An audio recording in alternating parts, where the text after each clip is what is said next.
So, Cecile, this is a great conversation. I think it lends itself to the future of work. And anytime you have a conversation about where work is heading, you have to talk about generations. Yes. And right now, with there being 5 generations in the workforce, remote work is playing out differently for each of the generations. Yeah, absolutely.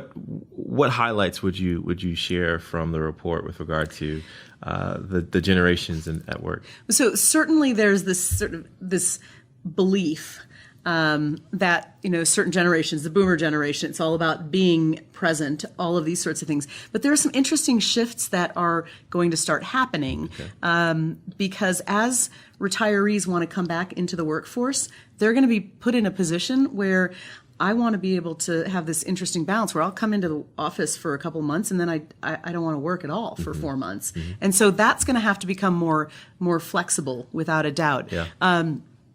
Again, the Gen Zers and late millennials, it's interesting actually. There's some Gen Zers that are like, I just want my own office because I want to create my own space because they're used to being able to control that work environment.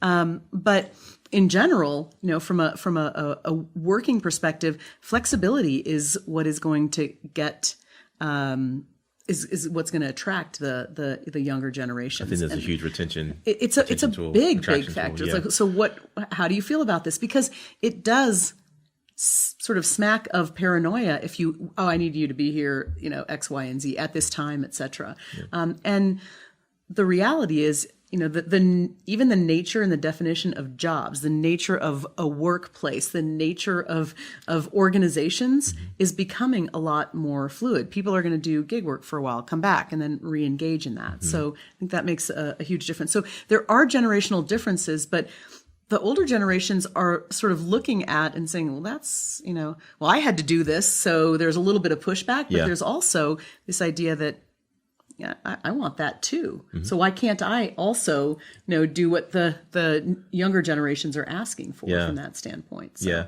and I think it's interesting in the research.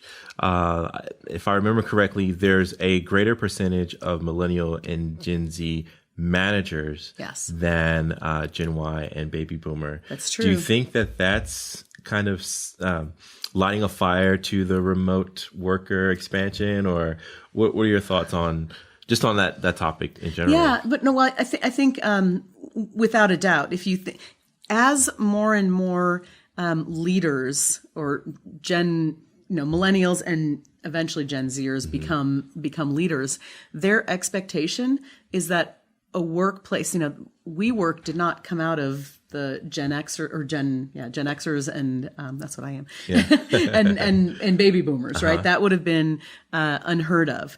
Now the Palm Pilot. Exactly. We won't go down a rabbit trail of workplace innovations, but No, but I think that's a really, really important aspect is that as there are more and more leaders, they are going to, it's what they want also. They want the flexibility themselves as leaders. And you can't ask that if you're not willing to give it to your employees. Yeah. That's inauthentic, right? To be able to do that. So I think it's gonna continue to shift. It'll continue to shift and expand. And in part, there are great financial reasons. There are great innovation reasons.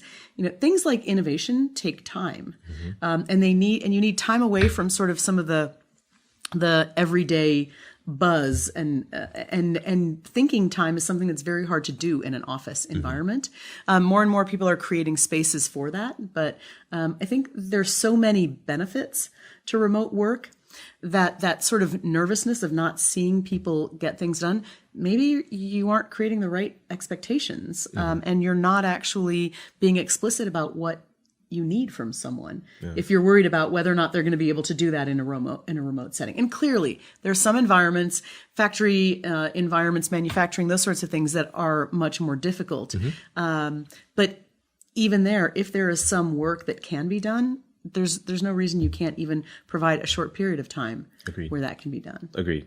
Even if it's just a portion of the work week or work month, being able to have that time might even inspire the person to be more productive during their time in office because they won't necessarily take that for granted.